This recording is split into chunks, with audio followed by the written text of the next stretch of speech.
paper? Small paper. You want small paper? You know my parents are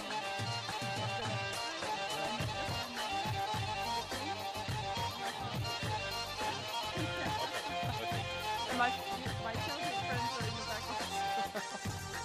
Oh.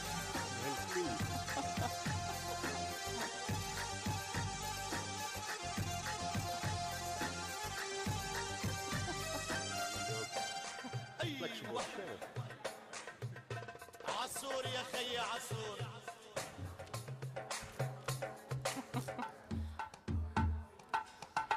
شيل ايوه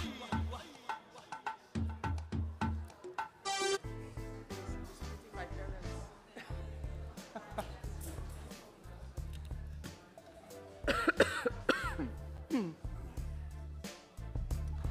Snoepjes bij de hand.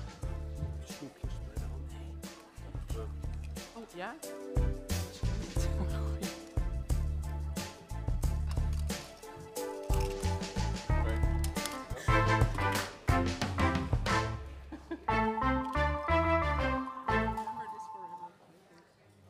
Yeah, hello and welcome everyone. Thank you for being here. Welcome to the Pakhuis de Zwijger on this Friday evening. We're going to hear the case that a coalition of Dutch organizations and Palestinian organizations have brought against the Dutch government over their inability and unwillingness to act over the situation that we are all distressed about, and that we're here to talk about the situation in Gaza. This event is part of a series of Justice for Palestine events that is hosted by the Pakhuis de Zwijger. This is one of the last. There will be a couple more before the end of the year, and we strongly ask you to support both Pakhuis de Zwijger and the organizations that are setting up today's event that you're here to witness. My name is Sean Macheza. I'm originally from Zimbabwe, and I work here in the Netherlands with the Transnational Institute, which is based here in Amsterdam. I will be your moderator for the evening. I will immediately point out and say that I am no legal expert. I'm not an expert on Palestine. I'm not an expert on Israel.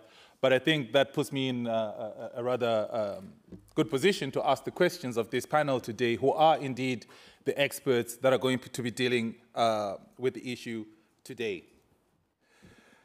Being the moderator gives me the task to introduce this issue. How does one contextualize what we're here to talk about? When I took on this task, I spent quite some time trying to think about, okay, so how does one introduce the issue? How does one talk about the facts on the ground, talk about the feelings that go with that, with those facts, talk about the experience that a lot of us here are here to process and to think about? How do we deal with the rage that we feel? How do we feel with the despair that we feel, having seen all that we have seen? Ever since the events of the 7th of October and what unfolded afterwards, we have witnessed what happens when a genocidal machine goes into overdrive. We have failed, we, the people of the world, have so far failed the people of Palestine. The fact that we have failed so far does not mean that we stop trying. We've seen people go out and march on the streets. We've had protests. We had people go to embassies. We've had people go out onto the street and face violent police repression, violent repression from state organizations. We've seen different methods of engagement with the powerful. Litigation is one of the main methods that we have seen over and over again. If we are living in an international rules-based order, then litigation should be the one way we can stop an actual genocide as it is happening. But in January, the ICJ, the International Court of Justice, which is based here in the Netherlands, ruled that what we were observing already then had the markers of a genocide. The killing continued. We've had the International Criminal Court issue an arrest warrant and say, there's a plausible case that what we are watching is that thing that we said would never happen again. It's still ongoing. We have seen cases brought against countries like the Netherlands, which Frank is going to talk about today. But there is a deliberate, ongoing reticence to stop what we're all seeing. All the countries in the world that are signatories to the Genocide Convention have an obligation to act. The Netherlands, in particular, being the host of the International Criminal Court, being the host of the International Court of Justice, being the host of all these international legal institutions that supposedly are the fundament of this rules-based international order, should be at the forefront of practicing what the Netherlands has preached to the rest of the world for all this time. We have not seen that happen. Rather, we have seen the Netherlands push back against all the litigation that has been brought against them. Even until now, with the case that Frank and Lydia and Raji and Tassin are going to talk about, I will introduce them in detail as we proceed.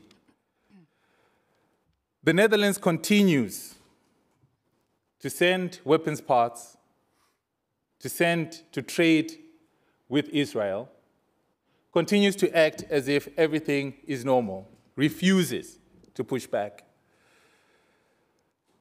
What we have today is we're going to go deeper into this case where a coalition of Dutch organizations and Palestinian organizations have come together to say, we would like the Netherlands to act. Today's panel has Frank Slijper, who's Arms Trade Project Lead at PAX, which is a peace organization based in the Netherlands, the largest of the peace organizations here. Lydia Deleu, who is a researcher and strategic litigation lead at SOMO, the Center for Research on Multinational Corporations. They are going to give us the facts of the matter, what is going on, what are the issues that have been put forward. And then after that, Raji and Tassin are going to give us a bit more about the legal implications of these facts. What it means for the Netherlands to be put on trial for failing to stop a genocide. Please support the case. This case is crowdfunded. So as you listen and as you hear more and more about what's going on, please remember that all of this that is being done requires resources, requires funding. So the QR code will lead you to where you can fund the case. And if you have questions that arise as our speakers make their presentations, please do keep them with you. We're not going to have a Q&A after each speaker, but rather a Q&A session afterwards when everyone has spoken. And at that point, you will have the opportunity to ask any questions for clarification or follow-up. You will get an opportunity. We'll have somebody who has the microphone who will come to you. I don't want to say much more. Let's leave it to the experts to break down for us exactly what is going on. Frank, I'd like you to go first, and please tell us what's going on with this legal case in the Netherlands. Thank you, and thank you for the invitation, and glad to see so many people here on a Friday night. The case that we started last year basically started 7 November when Dutch newspaper NRC broke a story where they revealed that because of a leak in the ministry, they got to know that after 7 October 2023,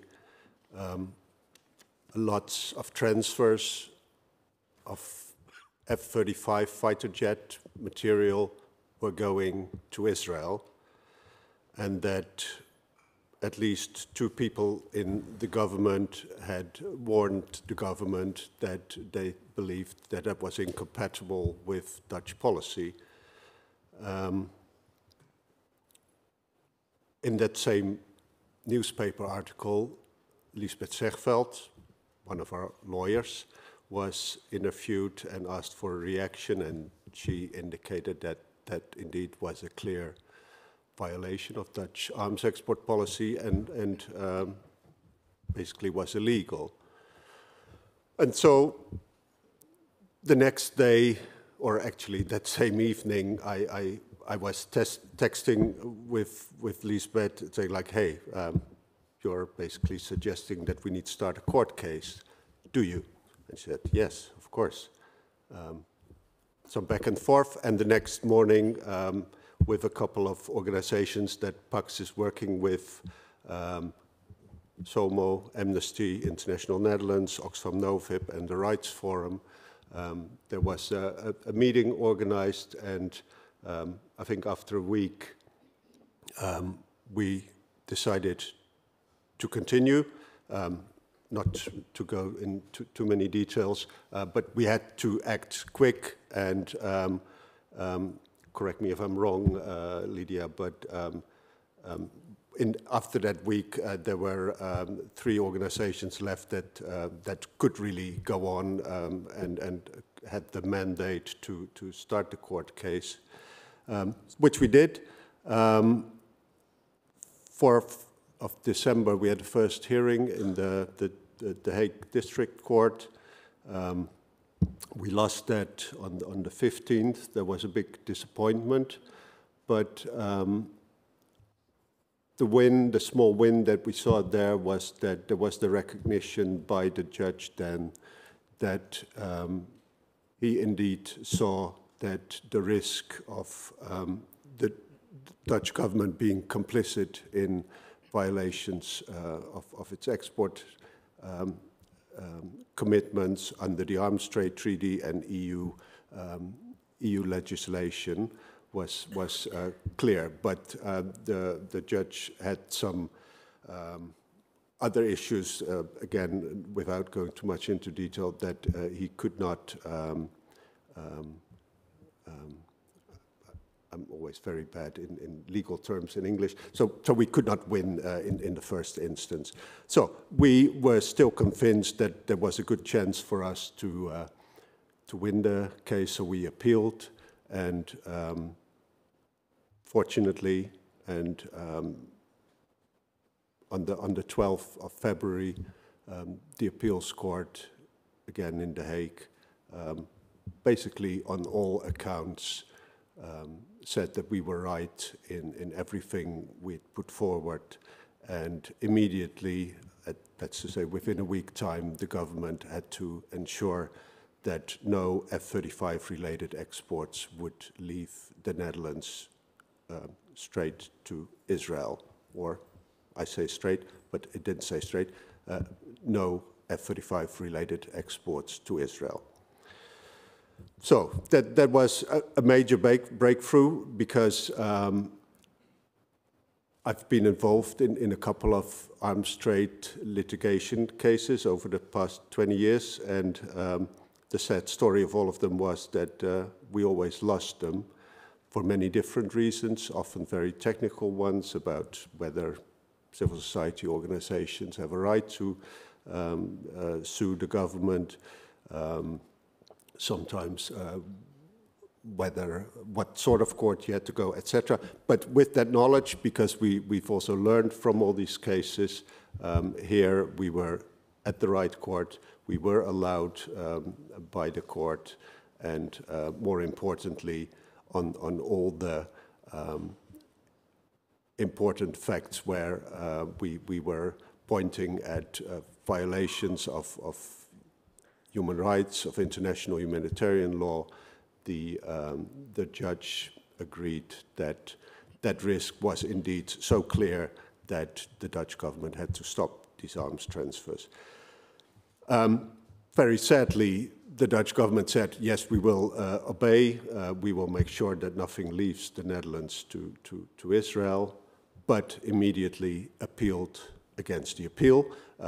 They went in cessation, I think that's how it's translated in English as well. So that's to the Supreme Court, the last station where you can go in these sort of cases. And that's where we were in September.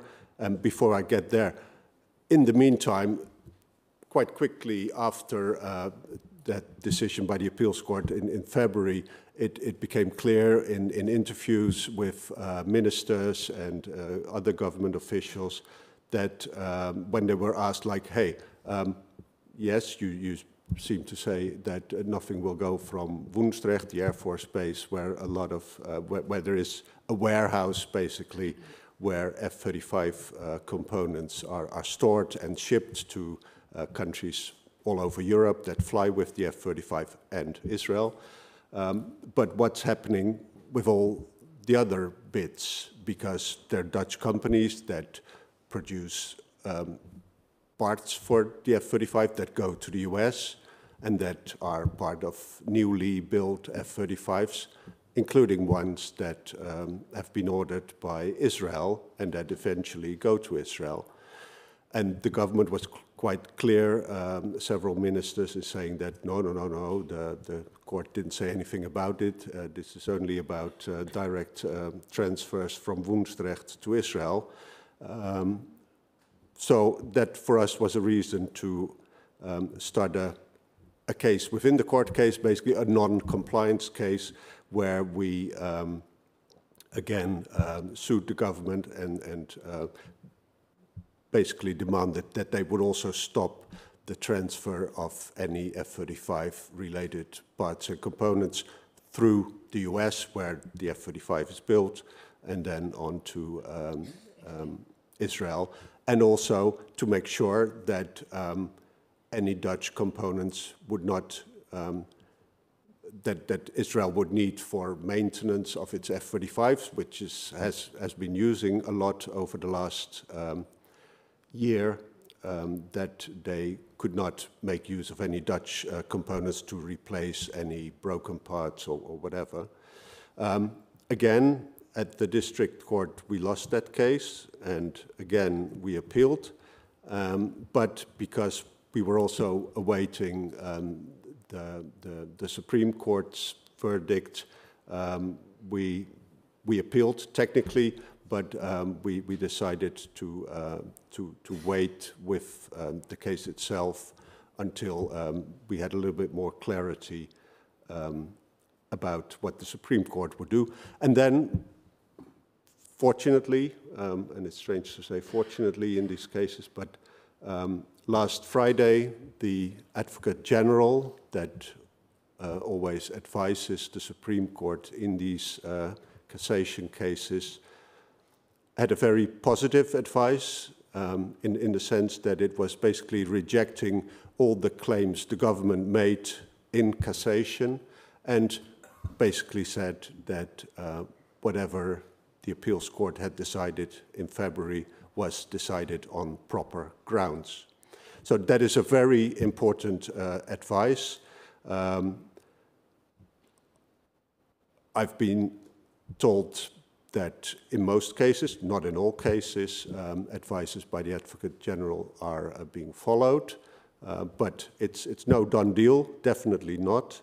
But we're very hopeful that most likely in February, the Supreme Court's ruling, the final ruling in this case, will be in our favor, and that would be very important because for the first time, a judge in the Netherlands has stopped the Dutch government from doing certain things in violation of its international obligations. And of course, we hope, I mean, we've been a lot in touch with people in other countries that fly the F-35 fighter jet, that also contribute to the whole program, that also have a role in the whole supply chain, and also try to sue their governments to make them stop supplying F-35 related parts to Israel. I see the clock there ticking and my time is almost over. Happy to answer a lot of questions later on. Yeah, when you talk about arms trade and wars, it's never a happy topic. But in this case, what gives me a lot of strength is that finally there is a way to stop a policy, to make at least, how do you say it? Now I lost my, no, at least to make sure that the Dutch contribution to genocidal war in Gaza is being stopped. It's very unfortunate that we need courts for that, but it's the only way we could, and better this way. Thank you.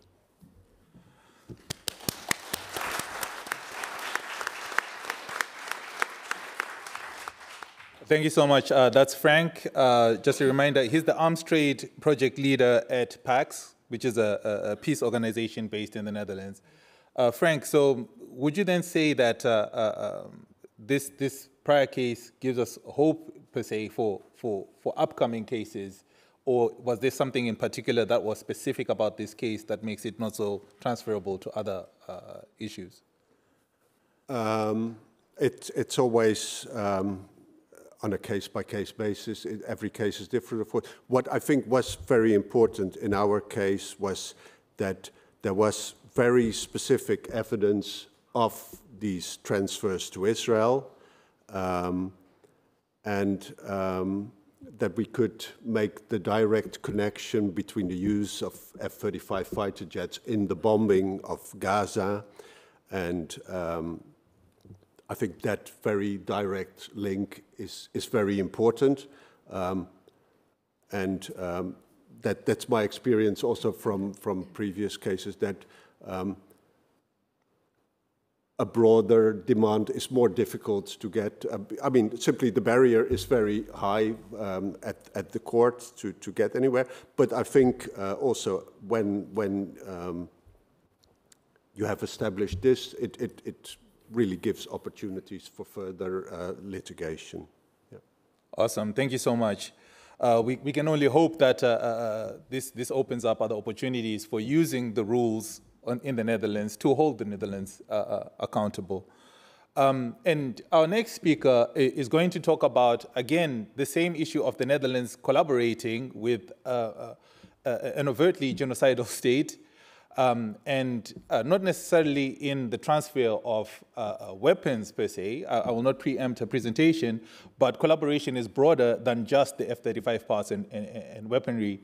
And Lydia DeLeeuw, who works with SOMO, the Center for Research on Multinational Corporations, which investigates the impacts of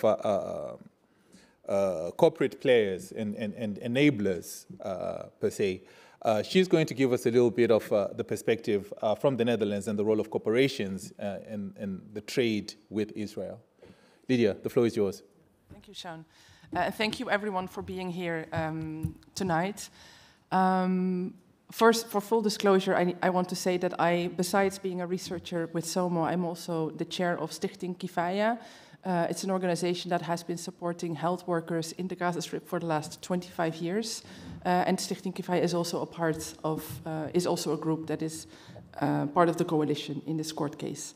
But I'm speaking with my head as a researcher with SOMO, having looked at corporate complicity in the occupation, in the colonization, and now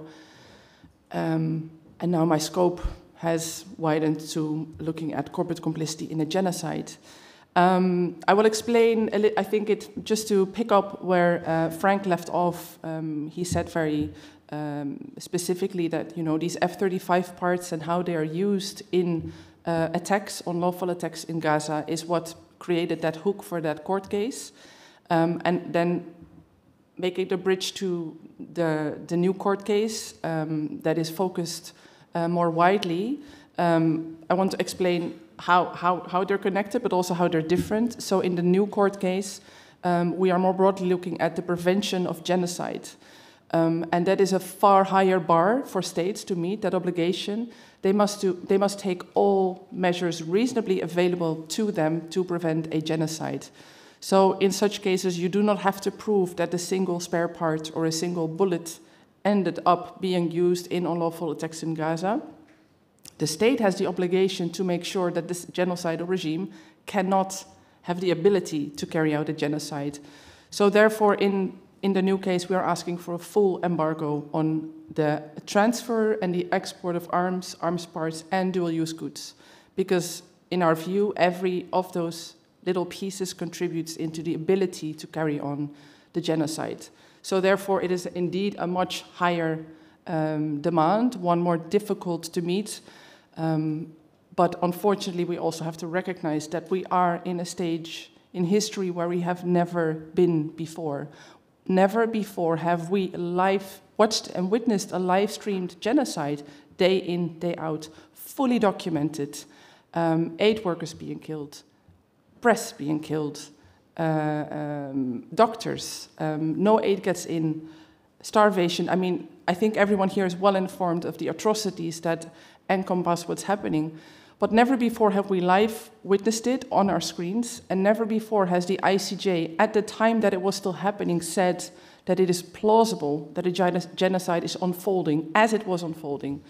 I mean, Amnesty International, in the space of these 14 months, has been able to write a 300-page investigative report, and still the crimes continue. So I think that puts us in not only a position to try to argue this in court, but I would say also an obligation on our side to try to make the Genocide Convention what it is. It should be not only an instrument that you can use to hold perpetrators to account afterwards, but it should be an instrument for prevention.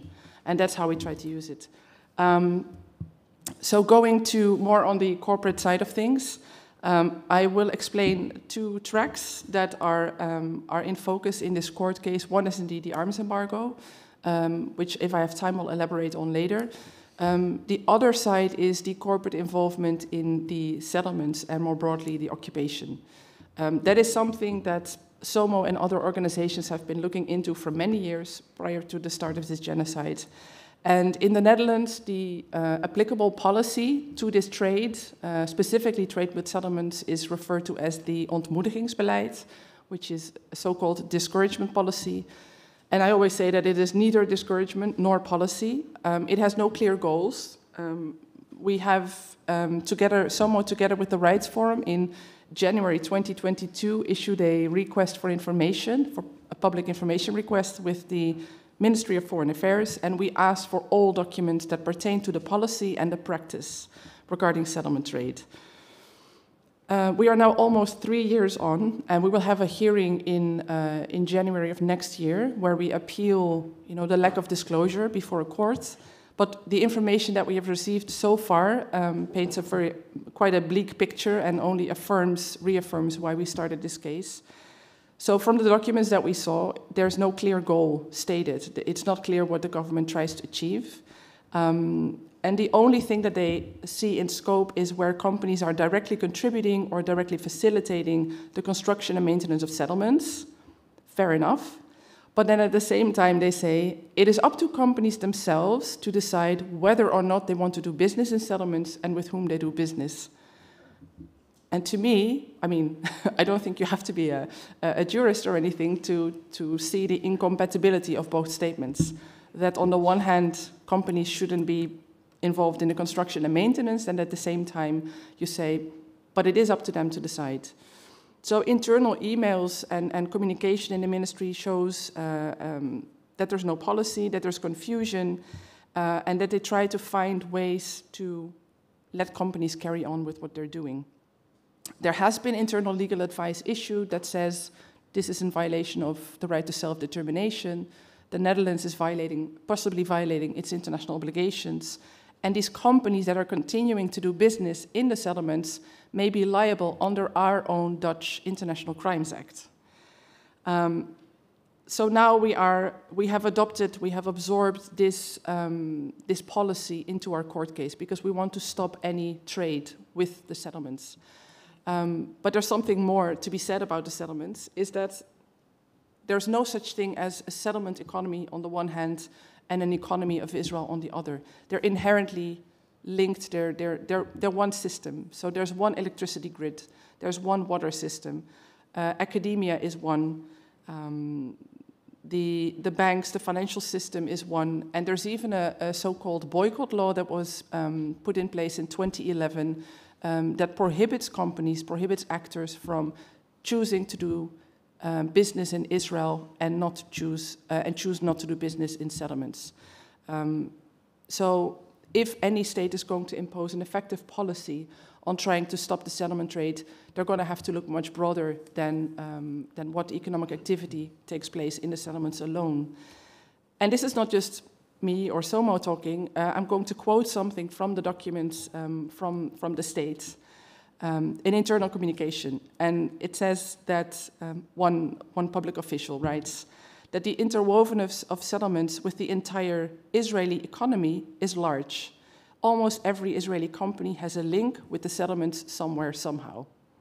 So the state knows what they're doing, and in the hearing that we had on the 22nd of November in our genocide prevention and settlement trade case, I mean, there's no nice, I think, phrase or word to capture the whole case, but by and large. On the 22nd of November, we had a hearing, and it became very clear that the state doesn't have a response to our legal argumentation. Because they know they cannot undermine their own laws, but that is exactly what they're doing.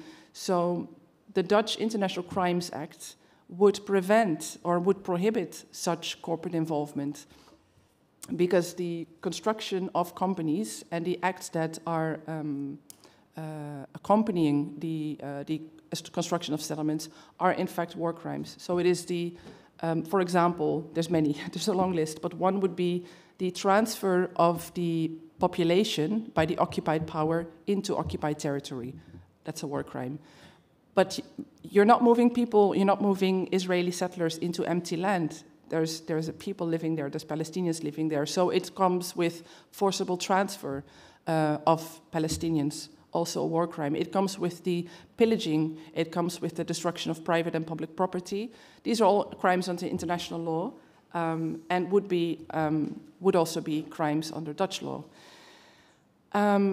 Maybe a few, let's see how much time I have left. Yes, maybe a few more things to say on the practice or the reality. What does it mean that the Netherlands lets this all go? It means that since 2020, we have a UN database that lists companies that are complicit or that are involved in, they don't use the word complicity, but that are involved and invested in different ways in the settlements.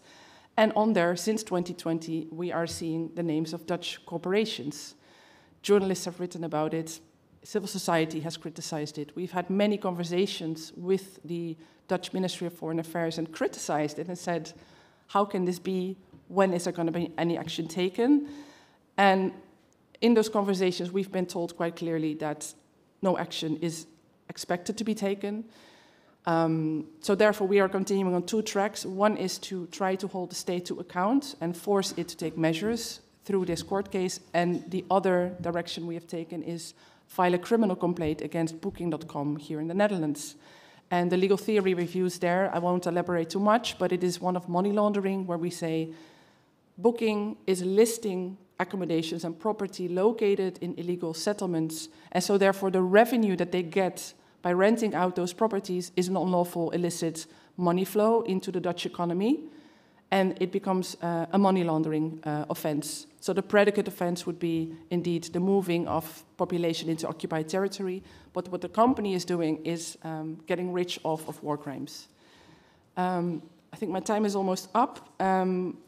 So maybe one more thing that I would like to elaborate on regarding corporate complicity. Beyond arms trade and weapons, of course, weapons and drones and whatnot, everything that's used by the army is considered under those military instruments or trade, arms trade, etc., and dual use and strategic trade instruments. But I think there's more, and we want to look at more in this new case. So, for example, me and a colleague, we came across a company that is sending electric wiring components to the major Israeli arms manufacturers. It's not something that is listed as a military or dual-use good, but we are gravely concerned that those products are actually used and processed into weapons. Another element is something that I think you will have seen in the horrendous news coverage about it. are the dogs trained to be part and parcel of the military operations in Gaza? I will spare you the horrible details, but they are used as weapons and they kill. Those under export information are not listed as weapons nor dual-use goods. They would just be listed as animals, mammals, or not even dogs. I think dogs is a subcategory. So they won't be captured, right? And they are lethal. If you want to prevent genocide, you do not allow trained dogs to be sent to the army that is using them in the besieged Gaza Strip, or even in the West Bank, in the occupied West Bank. So those are the types of supply chains that we want to expand towards. That is where I think there's a difference or a complementarity between the two cases, F-35 and this new case, is genocide prevention is about everything. There has to be a holistic review of policy, and so that the Dutch state does everything it can to prevent genocide. Thank you.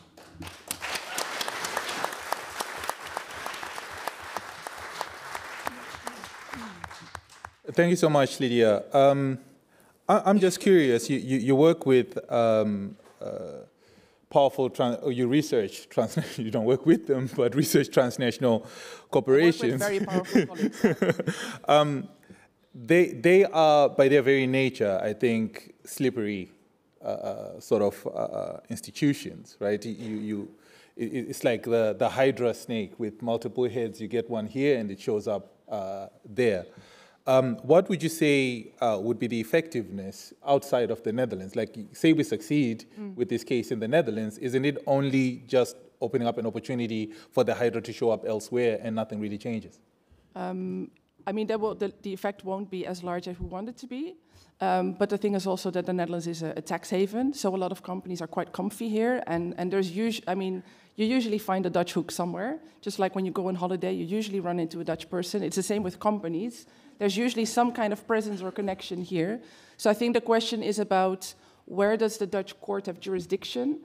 And the actors that we're investigating at the moment, to add more evidence in later stages of this case, is we're looking not only at the big fish, like Booking.com, but also there's this really random bunch of individuals in Brabant that are involved in signing off the bills of lading, signing off these transports of electric wiring components from India to Israel. Now, we don't have to be in India to fight that supply chain. I would argue that we can go after Dutch individuals that are knowingly signing off on these bills of lading. And in fact, that supply chain has peaked since 7 October 2023. So we definitely see a connection to military action. So I think we have to be creative. We're not naive. We're not going to catch everything. But and it's also about creating blueprints, right? Amnesty International has said there's genocide in Gaza, and states must do more to prevent it. And I think they also call on civil society to do whatever civil society can do to hold their states to account. So I think we need to build a practice and legal rationale and cases together, one by one and in parallel. So I hope, it's a one building block.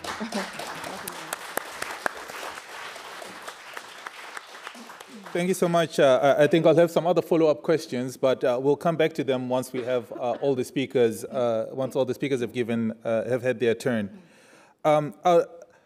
So these are the facts. This is the issue as we're looking at it from a Dutch perspective.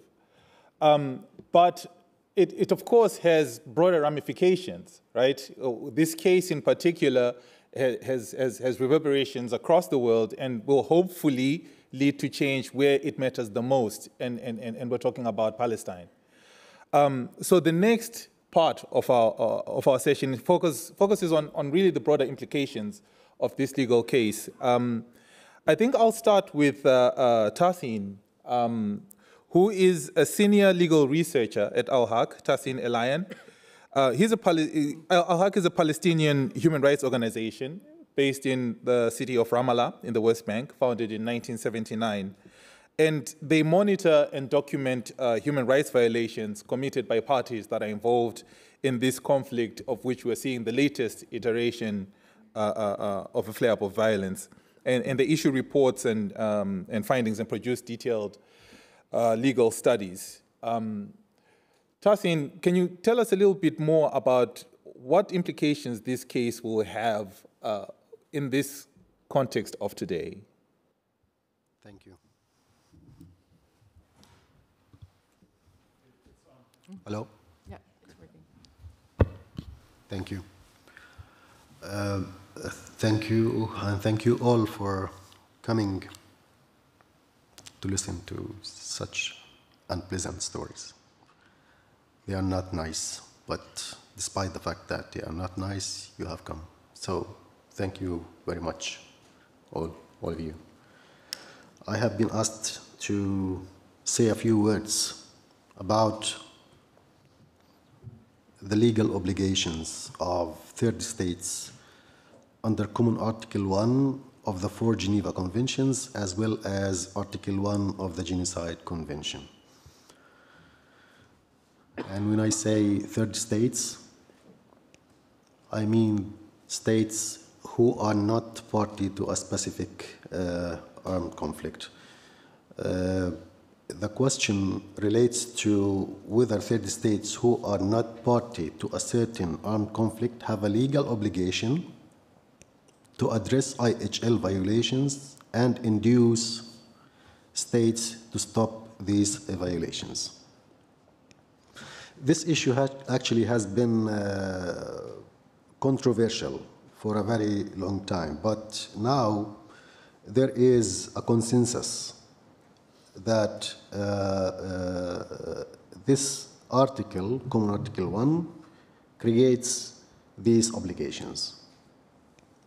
So it's not an entitlement that is given to states. It is an obligation to act to stop the violations of IHL.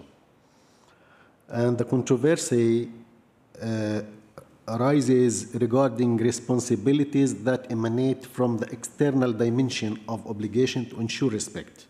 I will explain more, rather than the internal aspect of responsibilities. So by external dimension of obligation to ensure respect, we mean the obligation of third states to act beyond persons and entities under their jurisdiction and authority, meaning that the Dutch state should act with respect to persons outside its own jurisdiction, outside the Netherlands.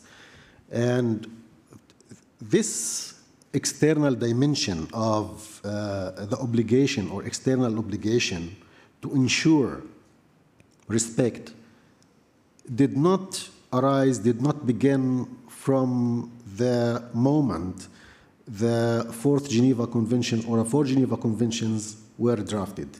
It developed with the time. And this is by virtue of state practice and by virtue of law also, specifically by virtue of Article 31, 3b of the Vienna Convention of the Law of Treaties, which stresses the need to take into consideration any subsequent practice in the application of the treaty which establishes the agreement. So if there is a practice that emerges after the treaty has been adopted, this development must be taken into consideration when an interpretation of the treaty takes place. In this article, in Common Article 1 of the 4 Geneva Conventions, there are layers of obligations. One, there is the obligation to respect. And the obligation to respect can simply mean not to violate obligations of the convention. And the second obligation is to ensure respect. And this obligation to ensure respect has two levels, one internal and one external. Internal towards its internal bodies and external towards other states. The internal level means that states, parties, commit to guarantee, to respect the respect of the conventions by their own organs and populations. This is what Lydia was speaking about when she mentioned the involvement of companies and businesses in the selling of spare parts and many other things to Israeli occupying forces or to Israel in general, to be used in the killing of the Palestinians and to be used also in violations of IHL. The external level goes beyond that and requires, it goes beyond what is required under the internal level by requiring states to take proactive measures to address violations committed by a third-party state. The obligation to ensure respect externally is a positive obligation, and it must entail action, meaning that the states have to take action when it comes to the external aspect or external obligation. And in case a state does not take any action, it might be breaching its obligations under international law. And this obligation can be fulfilled through due diligence, meaning that the states have to exercise due diligence to fulfill their obligation towards this commitment or this obligation. And what's the content of the measures that might be taken depends on different factors or various factors. And this has been explained by different authorities, including the ICRC, the International Committee of the Red Cross, and other organizations. And in the words of the ICRC in its 2016 commentary, the content depends on the specific circumstances, including the gravity of the breach. So this is one of the factors, the gravity of the breach. The means reasonable available to the state, that's another one. And the degree of influence it exercises over those responsible for the breach. States have, or superpowers have influence over other states. And in our case, the United States, we believe, has influence over Israel, and the Netherlands has influence over Israel if it uses its economic and political powers. Because the duty is primarily positive in nature, proactive steps must be taken. The ICRC expressed this as follows: states must do everything reasonably in their power to prevent and bring such violations to an end. So practical things, practical steps must be taken.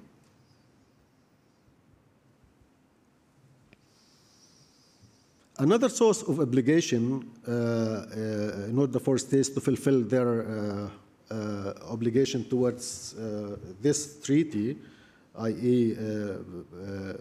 Geneva Convention, emanates from what we call erga omnes obligation, which is an obligation that is owed to all, meaning that all of the international community must act in order to prevent the occurrence of this violation, and all of IHL norms are classified as erga omnes obligations.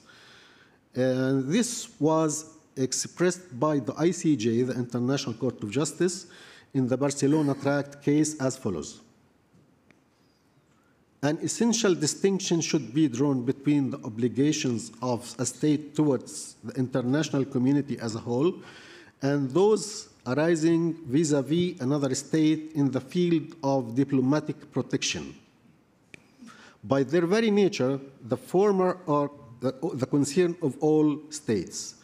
In view of the importance of the rights involved, all states can be held to have a legal interest in their protection. They are obligations erga omnes.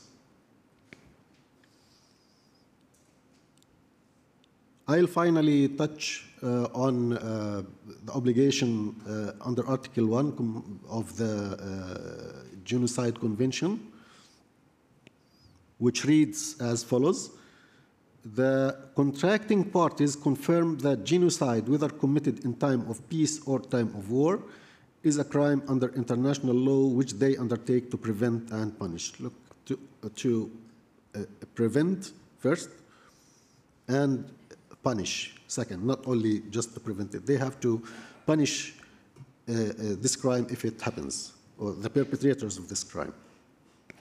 And based on all of this, all states have a negative obligation not to commit or be complicit in genocide, or positive obligation to prevent and to punish the genocide. The prohibition to commit genocide classifies as a Jus-Cogens norm, which means a norm from which no derogation is prohibited. You cannot just say, I don't want. And this gives rise to an obligation erga omnes, which I just explained. Complicity in this crime can take more than one form. From the provision of political support or financial support to weapons and other forms. In the Bosnia-Serbia case, the ICJ stated that a state is complicit if its organs were aware that genocide was about to be committed, or was underway, and if the aid and assistance supplied from the moment they became so aware onwards to the perpetrators of the criminal acts enabled or facilitated the commission of the acts.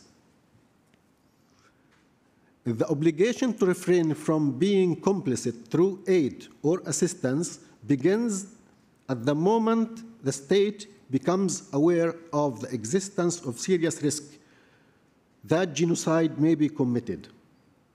And now we have exceeded that level of knowledge. Everybody knows now that genocide, not only the Netherlands, all states who are involved or complicit in this genocide taking place in the Gaza Strip know very well that there is a crime called genocide and other crimes, of course, being committed in the Gaza Strip. And in light of this, we believe that the Netherlands is under a legal obligation to act to stop IHL violations and the genocide that Israel is committing in the Gaza Strip. And in my view, it's not only being committed in the Gaza Strip alone, it is being committed in the West Bank too. And it did not, by the way, start, in my view, in 2023. It has been going on since 1948 onwards. And thank you.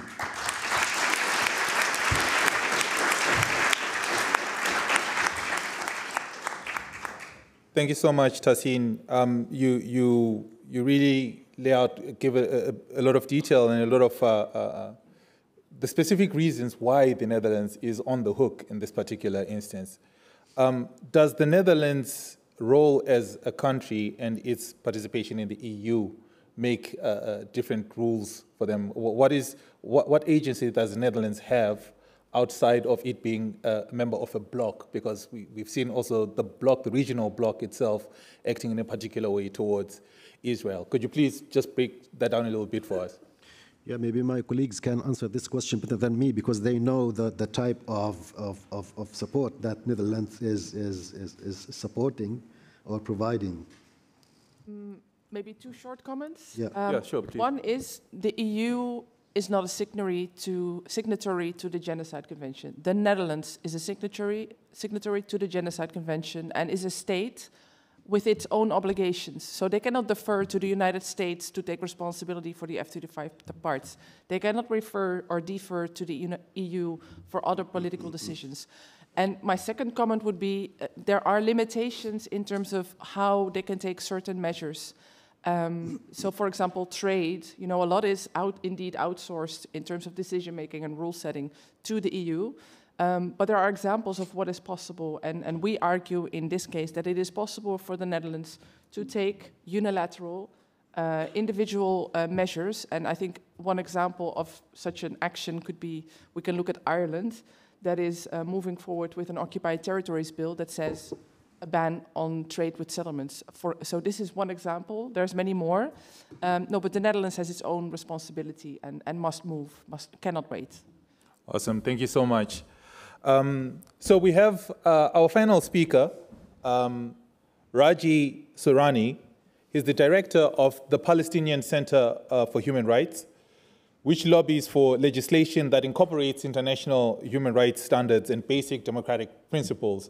Raji's been working recently quite a lot at the ICJ and the ICC, working on the cases that are being brought against Israel. He'll tell you a little bit more about his work. Raji, the floor is yours.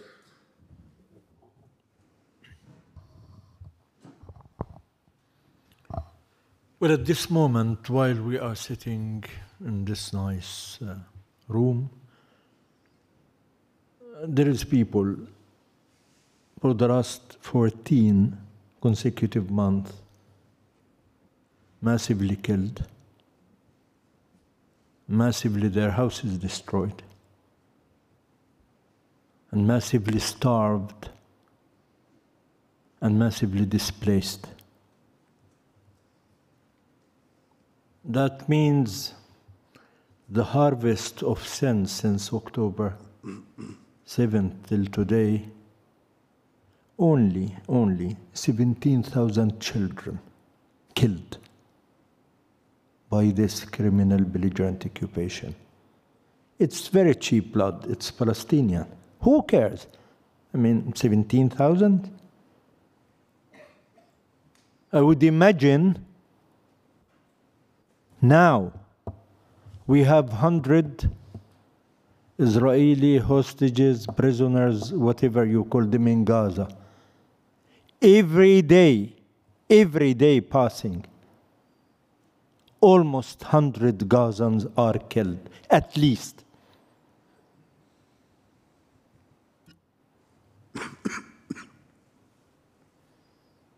This is the first genocide ever broadcasted live, streamed live on air at the real time. No state, no international body, no human being can claim we don't know. In the north of Gaza, now, what's happening for the last 2 months, I lived all my life one-way ticket at that part of the world. I never thought genocide can be practiced there. I'm not stupid, neither naive. We know the Israeli way of thinking, politics, social life. We know the criminality of the occupation. I lived all my life for the last 40 plus years dealing with the garbage of the occupation. War crimes, crimes against humanity, persecution. We never thought we will come to this. They surprised us. And they are doing genocide. 14 months. And the whole world watching that.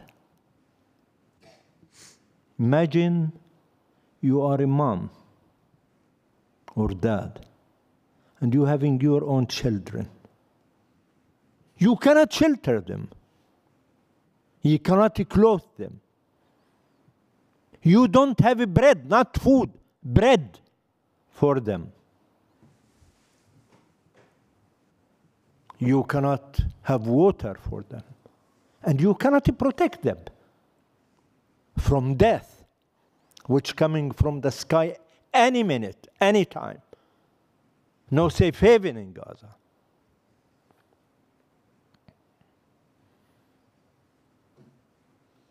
"85% of Gaza has been destroyed because they are targeted residential places, water desalination plants, the hospitals to treat children with cancer or cancer hospitals, the embryos of tens of thousands of children,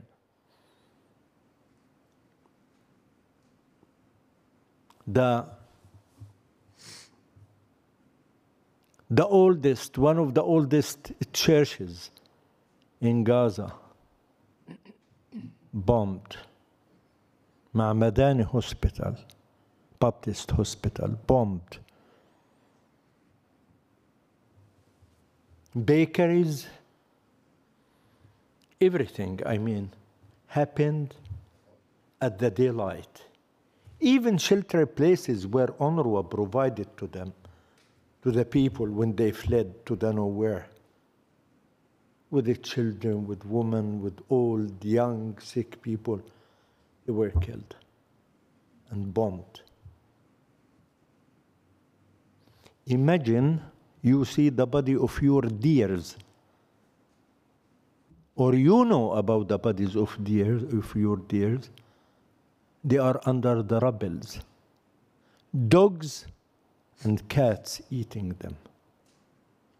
For months, and unable to be recovered. Imagine the civil defense which rescue the people, the ambulances and the nurses, the doctors being targeted and subject to bombing and killing, and nothing can hide. It's at the daylight. And Israel say, yes, we bomb ambulances, we bomb civil defense, they are terrorists. What's wrong with that? We bomb the shelters. And we know, the recipient, we will get them.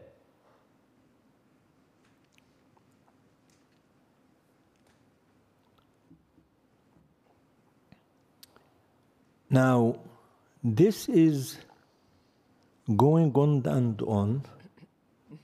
Why this is happening? Because in the past, never ever any neither criticized or hold Israel accountable. They do have full legal political immunity in Europe and in US, both.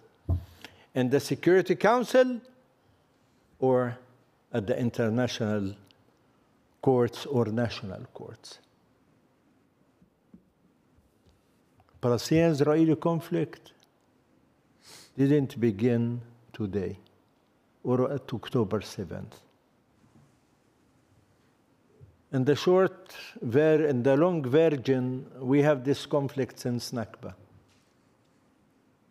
1948, 76 years.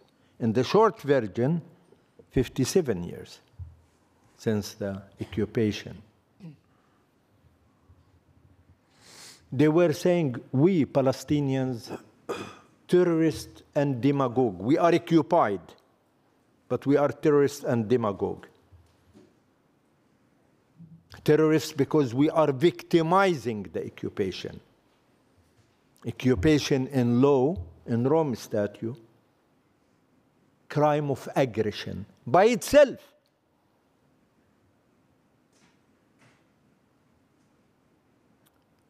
We resorted to the Israeli legal system briefly, and the Israeli legal system legitimized every crime you can imagine. Torture, willful killing, house demolition, settlements, and I can go on for tens of these crimes. So they are genuinely unable, genuinely unwilling to hold accountable any. And there isn't one precedent in history talked about occupation. Under it, you can achieve justice and dignity for victims. So we said to our Western colleagues who said, this is the oasis of democracy in the Middle East, they have independent judiciary. No, even the judiciary, complicit racist. Then we resorted to universal jurisdiction, where we use national jurisdictions in different countries. And we managed to do it in UK, Spain, and Geneva, New Zealand, US, and different places, where we achieved results immediately. Legislations were changed. To provide more protection, we resorted to the ICC. And in the ICC, we are not yesterday there. We are there since January 2015. And we have the most wonderful, well-documented conflict in history. The difference between political rhetoric and law, in political rhetoric, it's fluid. I mean, something you say, prospective, you express your position supported by any evidence or thing you have. But in court, it's not as such. Very simple Western formula. Facts, standards, conclusions. Just as simple as that. And we, and in our international legal team, were second to none. They did fantastic homework.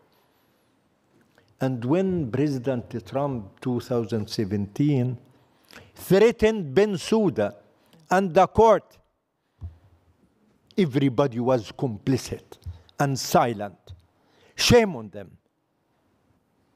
The most important two courts on earth being threatened and no one say a word.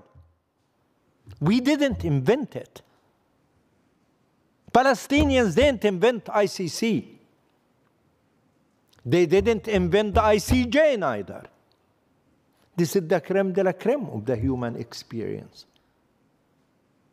And then the investigation opened. Did we get anywhere? No, because the intimidation and political pressure and threats against the court. When October 7th happened, after 2 weeks, we were able to figure out what's going on. And we said, this is genocide. And we have genocide group, that's what's called. Lydia part of that.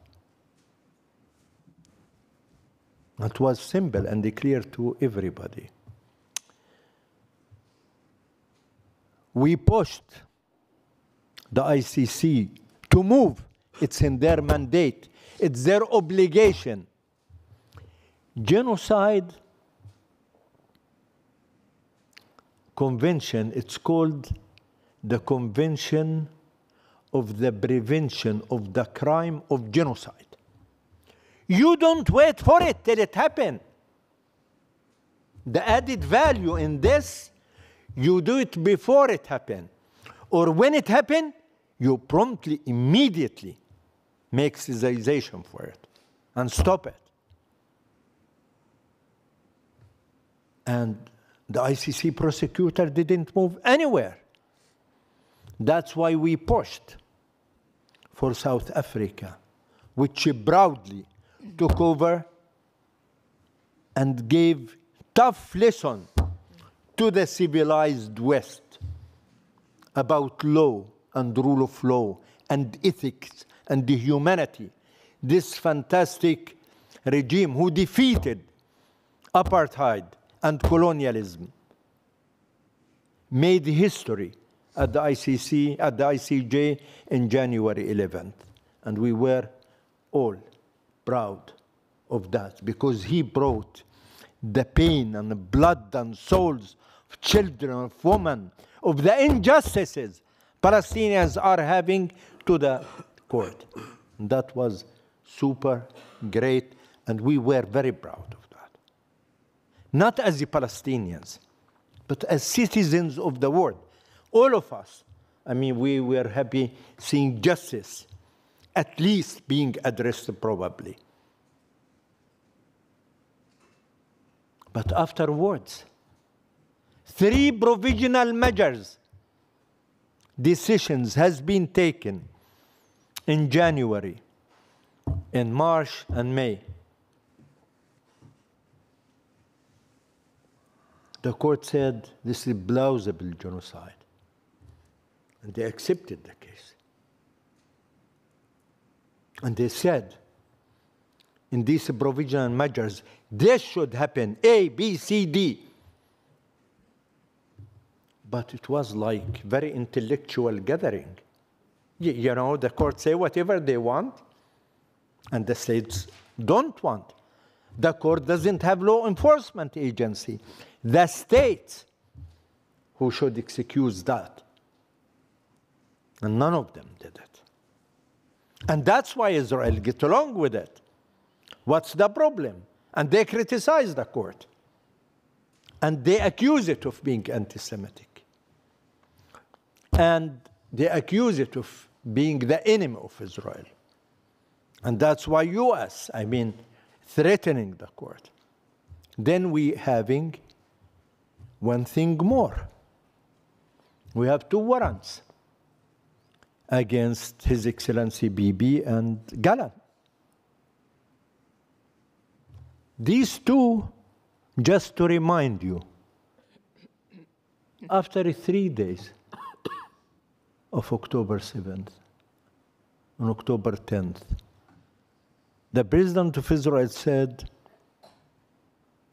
we don't distinguish between Hamas and civilians in Gaza. All of them complicit, all of them criminals, and all of them we will get them. Netanyahu said, Gazans should leave Gaza. Where to? To paradise? To leave it to where? And he means, of course, to Sinai. You have no place here. You don't exist here. Gallant said much more.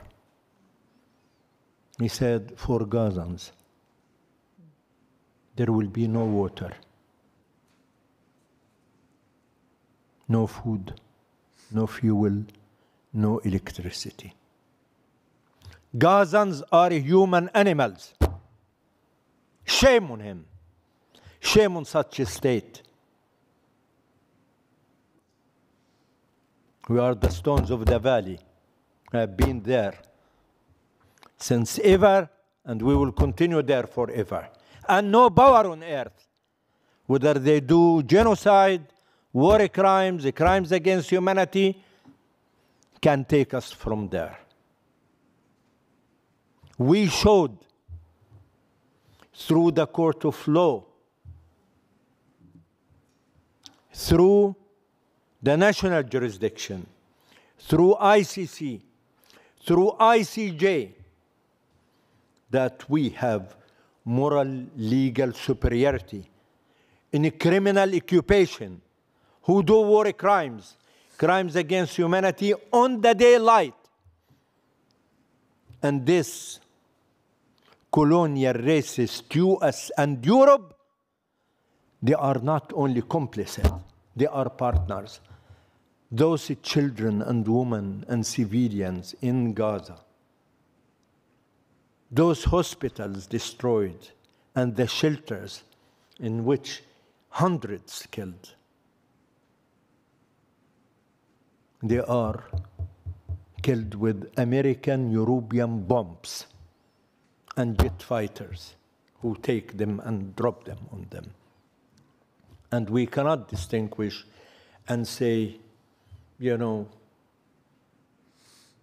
they have nothing to do with that.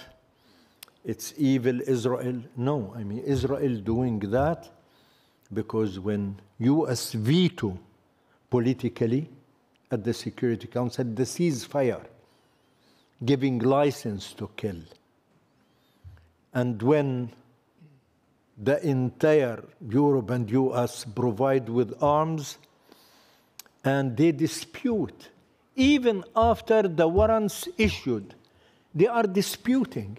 I mean, the French president say, of course, I mean, if Netanyahu comes, we are not going to arrest him. What's the problem? And not only that, even Netherlands, the foreign minister, we were happy the first day, he said we will implement immediately.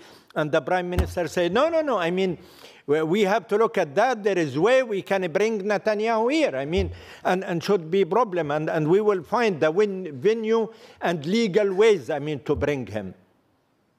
You are the host country for the city of peace and justice in the world. You are the guardian and the protector of the two most important courts on earth. Shame on you. You say, though these courts give decisions, you are not going to apply it. Where are you going to apply it? In Ouagadougou. In old Rome, there was two classes, masters and slaves. If you are a master, you can enjoy the protection of law. If you are a slave, you can be slaughtered or raped at the crossroad. We are raped at the crossroad.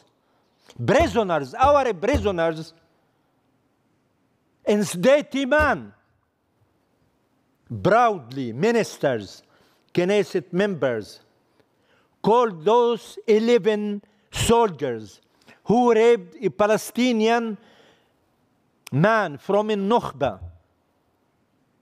They called them the heroes of Israel. And they forced the government to release them all, though the video was released by somebody, I mean, with real conscience in the army. And everybody knows that. And nobody's doing anything. We are not going to be the slaves of the old Rome. We are entitled for justice and dignity. Our life do matter.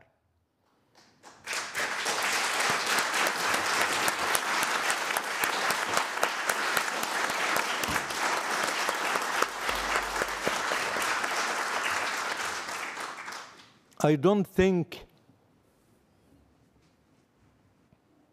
this is a matter only for Palestinian. Of course, it's a serious matter for us. Every minute, every hour, it counts.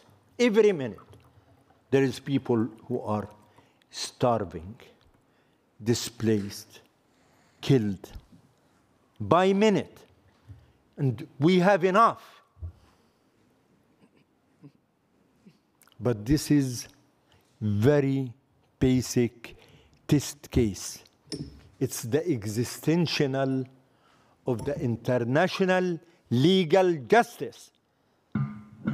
Do we want ICC? Do we want really ICJ? Do we want the rule of law or rule of jungle? When Russia invaded Ukraine, Europe, US, oh my God, invasion, occupation, how it comes? Shame on Russia. Ukrainians entitled for self-determination. They have the right to resist the occupation. By all ways, by all means, with the armed struggle, they call the free European people, go help them, fight with them, take the arms, end the Russian occupation. And they sanctioned Russia with incredible waves of sanctions. More. They went to the ICC, neither Russia or Ukraine party. And within 40 days, the prosecutor was opening office in Kyiv. More, NATO say we will back Ukraine with money, with arms, politically and legally. And they did. We were happy. And we said, oh, finally, they are using our rhetoric. All what we were working at for years against the occupation and self-determination. Are we bleeding for states to implement law?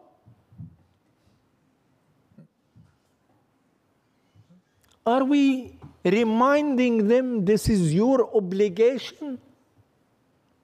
You have to think about, companies not. Where is the association agreement? Where is it? Article 2 bluntly says if there is a state violate the association agreement between Europe and Israel, this should be suspended promptly and immediately. We have the Eurovision with Israel. We have the football with Israel. We have the basketball, youth exchange, scientific exchange, academic exchange. And now, we are pleading for them. Listen, there is genocide. But you have to do something. Companies shouldn't work there. This is a big shame. And really the fight, as it for Palestinians, it should be for man with big M. Do we want word with rule of law or rule of jungle? We are contributing our share in this. But what's going on really too much? Our word ugly. We are appealing for them with something to respect and to take. And they are threatening the court. They are threatening it. The mighty states, US, is threatening the court and telling them, if any of you dares, we will do this and that. This is the European American support for the independence of judiciary, for rule of law, for respect of court decisions. What culture they are bringing to our world? What a future waiting for us and for humanity. Indeed. We are in the right side of history.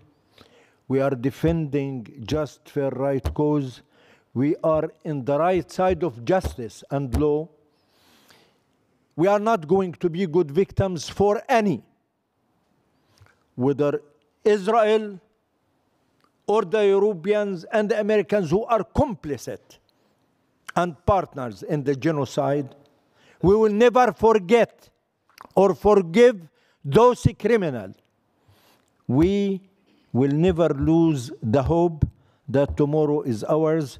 We are entitled to end the occupation, to practice self-determination. We are entitled for dignity and freedom. Thank you.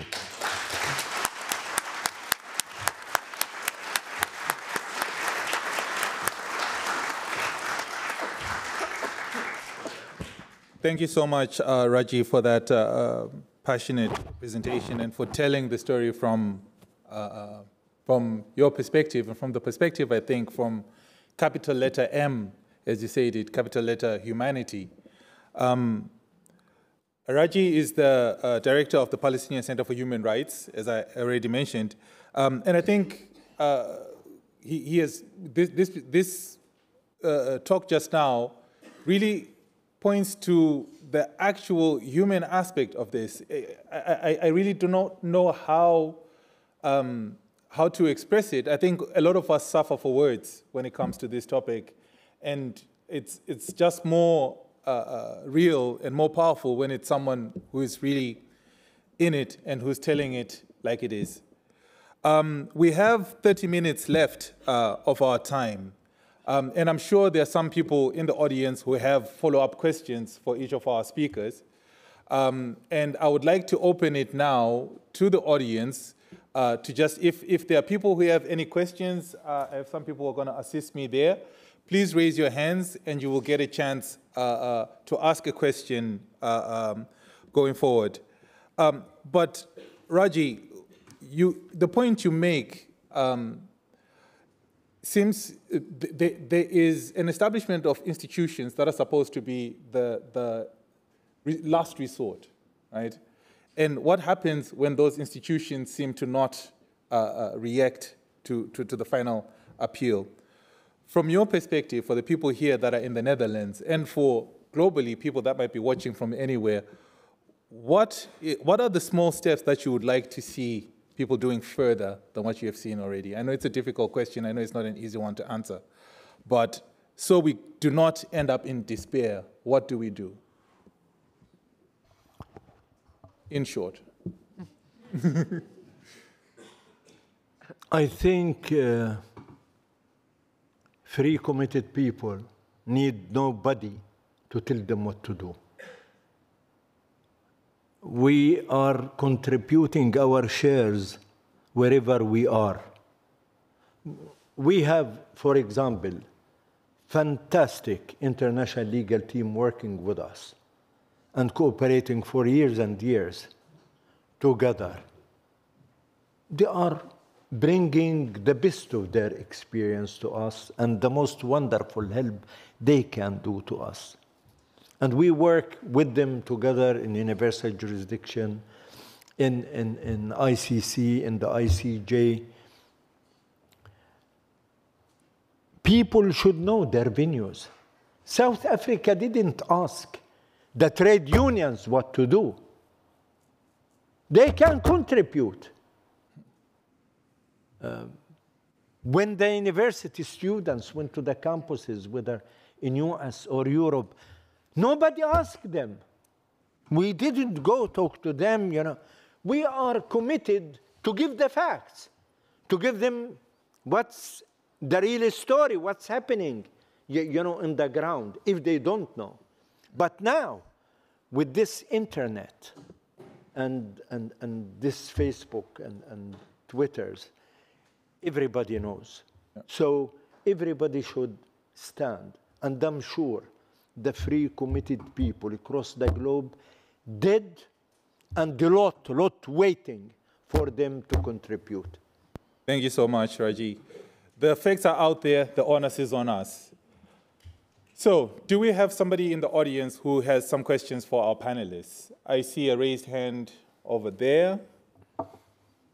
I'm trying. We will take 3 questions.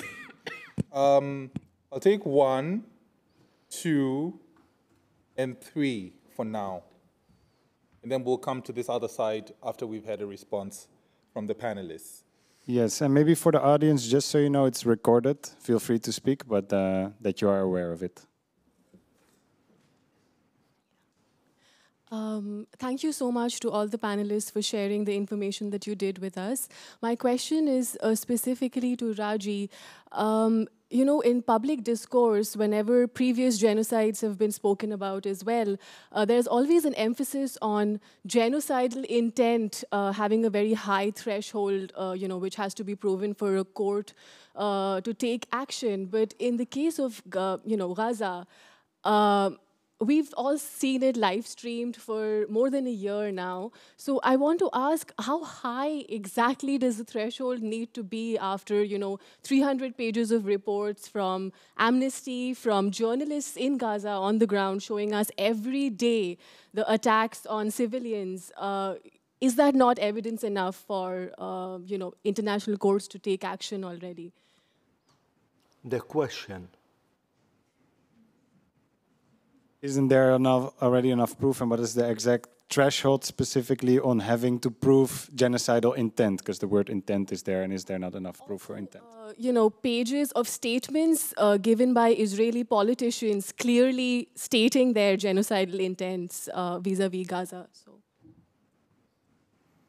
I mean, first 3. Perhaps we'll get a couple more questions, and then we respond all at once. Thank you for this very powerful speech, so to speak. It comes in the heart. Thank you very much. What is the question? there's so many, but we are looking at the exports, but shouldn't we also look at complicity and imports? Because fueling the occupation, the genocide becomes a thing we should look at, tested on Palestinian weapons, AI systems, intelligence, etc., is part of the business model of apartheid, racism, Zionism. So if we don't look at if we only look at one stream and we don't look at the other stream, this monster will not be defeated. So how will you take that into the legal equation? And final question from the back over there.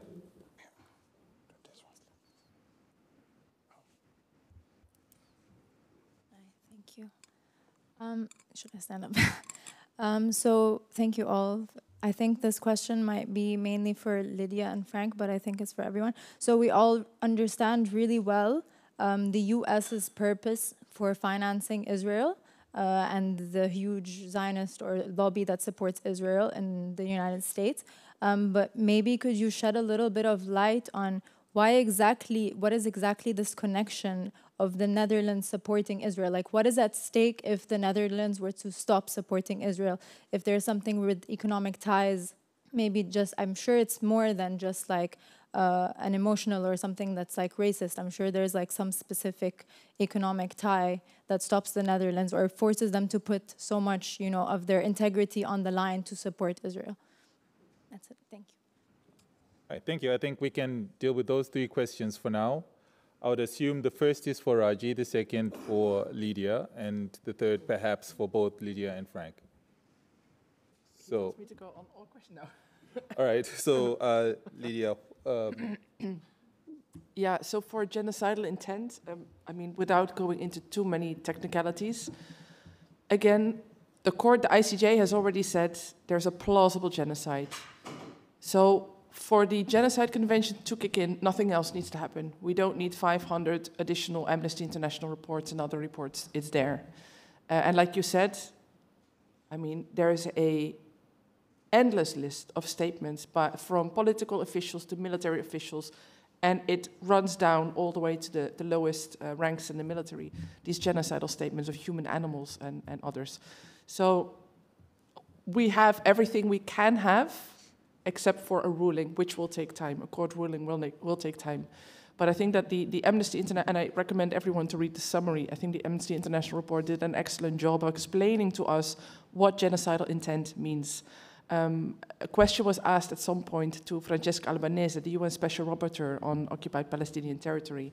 A German journalist asked her whether she had found any document that showed that Israel had genocidal intent in Gaza. So, okay. This is not something that ever happens. A genocidal regime will write down, we, on date X, regime Y, it's not there, but I think we get as close as we can be. Unfortunately, I mean, because it's very painful to stare this in the face, these statements to, you know, no water, no food, no electricity. I mean, it doesn't get clearer than that in my view, and for the implementation and kicking in and the adherence to the Genocide Convention, it doesn't matter and you don't need more. But I think I would agree with the way that it was written down in the Amnesty International report that it is, at this point, it's undisputed that there's genocide in Gaza. Can I add a few words to that? Please go ahead. And even if there was no statements by Israeli officials, what is going on the ground proves the intent that Israel is committing genocide. So, no question. Plus, it is true that the ICJ has said that a plausible genocide is taking place, and the ICC might be looking into that. And they will, of course, I mean, the ICJ will deliver its ruling, but it will take time. But the problem is not with the courts as such. The problem is with the implementation. Because the ICJ has issued rulings on provisional, ordered provisional measures to be taken. Nothing has happened. Why not? Because the lack of political will, because they do not want, as simple as this, because Palestinians' blood is cheap. This is the way they see it. Thank you. The next question was, what about imports from Israel, the alternative, the reverse stream, the reverse economic stream, I think, if I got that correctly. I suppose, Lydia or Frank? I just want to hit this quickly. Yes. Israel export to Europe 63% of its trade based on the association agreement. They are tax exempted. So Europe rewarding Israel for the war crimes, crimes against humanity, persecution, and genocide by allowing this to come in. I mean, we are not, I never ask sanctioning Israel. I don't want anybody to sanction Israel like Russia. Just stop this shame of giving it privileges. All these, when they are part of the revision, it's a reward. When they are part of the even UN caucus of Europe, it's a reward. Youth exchange, our children being killed, being blockaded, unable to leave the 365 square kilometers for 17 years. We are suffocated socially, economically. Apartheid system imposed in the West Bank. Between cities and villages and camps, people cannot move. Disconnected. And we are rewarding by twinning the Israeli cities with the European cities, with the Dutch cities, with all these privileges, with the scientific cooperation, with the academic cooperation. It's big shame. Just stop despoiling them. Stop encouraging them doing genocide. Why Europe is the enemy and US of 17,000 children has been killed? Why? I mean, what harm they did to them? What 14,000 women did? It's simple and easy, and I think if ordinary people, because governments, honestly, I have no illusion, I'm telling you, business as usual, before and after. But if people don't move, nothing will happen. That's why we appreciate very much, you know, the grassroots act. I mean, by having cases, by demonstrating, by being in the campuses, whatever. That's, I mean, how things can be changed. Thank you so much. And the last question we had was about the Dutch ties to Israel. Frank, maybe, Lydia? I think, I mean, what we heard in the court case all the time was the main concern of the Dutch government was losing its face vis-a-vis the Americans mostly. They bought themselves into the F-35 program back in 2001 already. They paid $800 million contribution fee to become a partner in the program, and all they seemed to care in the court case was that they were losing trust, confidence in them, and basically, as the Minister of Defense said in the Parliament a couple of weeks ago, when the Parliament was talking about this court case, it made clear that, oh, okay, if we cannot send anything from Woensdrecht Air Base anymore, that's not the end of the world, because it can go from the US. But if we can no longer supply any parts to the US that may end up in Israel, then we have a big problem. And that's the main concern. It's political, military, economic, industrial. And of course, the Dutch relations with Israel play a role as well. But I think first and foremost, its relations with the US and being afraid of being kicked out maybe in the end of the F-35 program. And that's how it's always been. That's how it was 40 years ago when Israel bought the F-16, and Dutch companies such as Fokker at the time were part of building that plane, and it has always been like that, unfortunately. Great, thank you so much, Frank. I think we might have time for a last couple of questions. We'll take one over there. Last question, somebody else has a burning question? Okay, right over there, you already have the mic. So those are the last two questions. Unfortunately, we don't have as much time as we would like to have. Let's start where the mic already is. Yeah.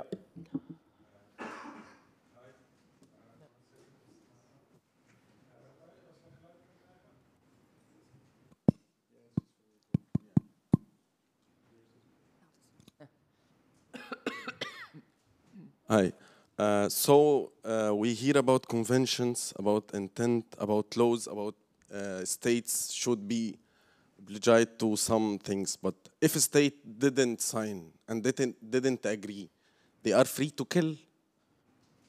So yeah, we are not obliged to Geneva Convention. So we're gonna kill everyone. What is this logic? What we are speaking about? Right. Thank you. One last question over there.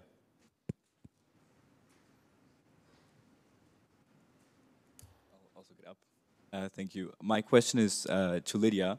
So I'm a student in international law in The Hague. I've been following SOMO for quite a while, and I've been particularly interested in the case against Booking.com about the money laundering.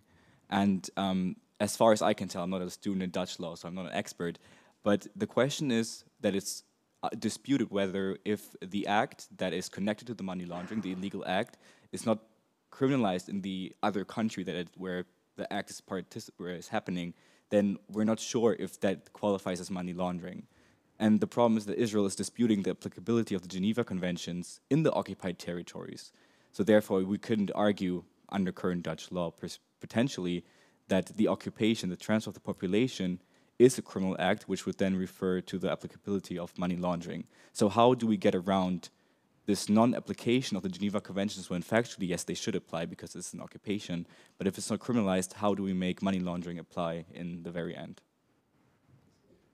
I have maybe one small addition to this question, because the focus also was a lot on the genocide happening now in Gaza and the West Bank.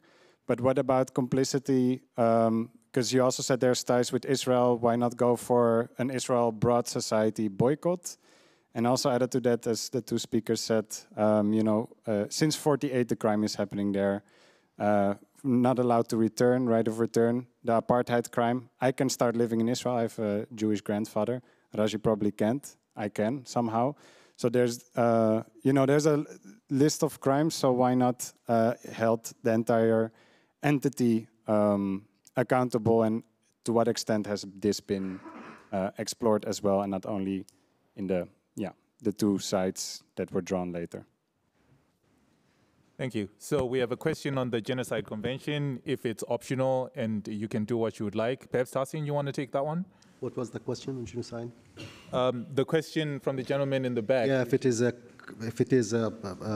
state party or not. I spoke about Jos Kogan's norms, and even if you are not a party to any of these conventions, even if you did not sign, if you have not ratified, still you are under obligation to respect and to abide by the rules of international law. When we say norm Jos Kogan's, these are norms that cannot be violated by anybody, irrespective of whether they are a party to any of the conventions or not. And if they are committed, these prohibitions create what we called in the beginning of this meeting erga omnes obligation, meaning an obligation on all states in order to act to stop the violation and hold perpetrators to account. So it's not a matter of I am a state party or not. Awesome. Thank you so much, Tassin. And the last question we had is the Booking.com question. Lydia, I think you might take the lead on that one. Yes, I'll try to translate the legal jargon into accessible language. So the legal rationale that we use is the Financial Crimes Act in the Netherlands, which prohibits money laundering, is tied directly to crimes under international law, which are also criminalized under Dutch law, which are also partially jus cogens norms. So even if Israel put in writing, well, actually they do put in writing that the settlements are legal, it doesn't matter for the criminality that is to which the financial crime is attached. And it goes even further under Dutch law, and that's why I think it's such a beautiful, for all the nerds in the room, such a beautiful legal framework, because you can apply it to a lot of forms of corporate complicity. You can tie, under Dutch law, you can tie the financial crime to the war crime in such a way that, in fact, it elevates the liability of the company to the liability. It would be seen, legally speaking, as a war crime itself, because it is benefiting from it. So I think for grave breaches of international humanitarian law, for international crimes under international criminal law, this legal rationale, this legal hook, I think must be, or should be, ideally be applied on many more companies and many more situations beyond Palestine. But there was an additional question about the, oh sorry, I'm going to paraphrase it wrong, maybe someone else wants to respond. It was about, from Max, having looked more broad, do we consider looking more broadly beyond the time of October 7th? Please, would you like to take that one as well? And I would refer people to read up on our case, a new case against the Dutch state, which elaborates that there are many more areas in which we are making the case that the Netherlands should do more under international humanitarian law, and in fact it must also cease its military cooperation. That is just one element, and we tie it also to the right of self-determination, the illegality of the occupation as a whole, in addition to the illegality of the settlements. So the strands that we are trying to capture in the legal case is much broader, but for sake of time, I focused on one piece, which was the settlements. But of course, I'm here and available for questions or via email after this evening. Awesome. Thank you so much, Lydia. And thank you so much to our amazing panel that has given us so much insight. Can we give them all a round of applause?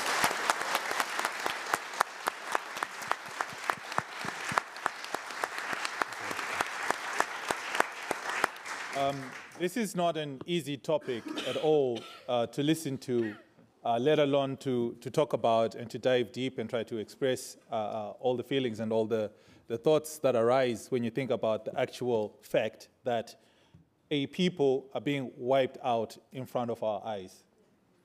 I think one of the toughest things is dealing with the despair that comes with the helplessness that comes with seeing what we're seeing on our screens on a daily basis.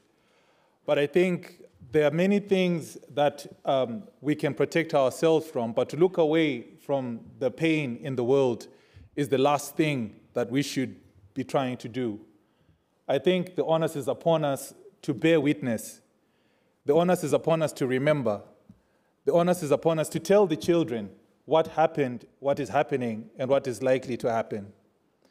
I think I would like to thank you, all of you here on a Friday evening, who decided to spend your time to come here and find out about this one little prong at which we're pushing back against imperialism, pushing back against occupation, pushing back against racism.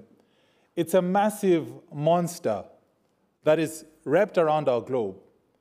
And whether we fight it in Palestine, or we fight it in Sudan, or we fight it in the Congo, or we fight it wherever it's manifesting, we're fighting it. And I think we have seen a lot of hope and a lot of despair, a lot of rage, but we've also seen hope. We've seen people go out onto the street with freedom on their lips. We've seen people say, never again. And they're fighting and they're saying the name Palestine. And it is being recorded for the future that we're fighting back. Palestine is all of us. Palestine is the emblem of the type of freedom we would like to see for all humankind. So, thank you for coming this evening, and thank you for participating in this conversation that we know is not over and that we know still has many chapters to it. Progress is being made. There was a lot of time when it wouldn't be acknowledged that this was a genocide. I'm going to read from the Amnesty International report that was just published this week.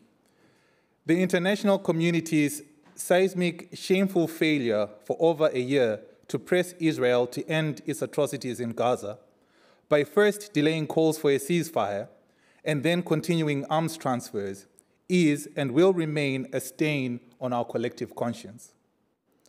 Governments must stop pretending they are powerless to end this genocide, which was enabled by decades of impunity for Israel's violations of international law. States need to move beyond mere expressions of regret or dismay and take strong and sustained international action. However uncomfortable a finding of genocide may be for some of Israel's allies. It's upon us to fight. It's upon us to end it. And as I said, despair is a very alluring, it's quite tempting to fall into despair. But I'm going to end with a quote from James Baldwin, who for me encapsulates a lot of my thinking and a lot of what we should be holding on to, the light we should be seeing at the end of the tunnel. He says, "I have never been in despair about the world. I've been enraged by it. I don't think I'm in despair. I can't afford despair. I can't tell my nephew, my niece, you cannot tell the children there is no hope." So let's live today, despite the gravity of this issue, with a bit of hope. It will get better. Thank you.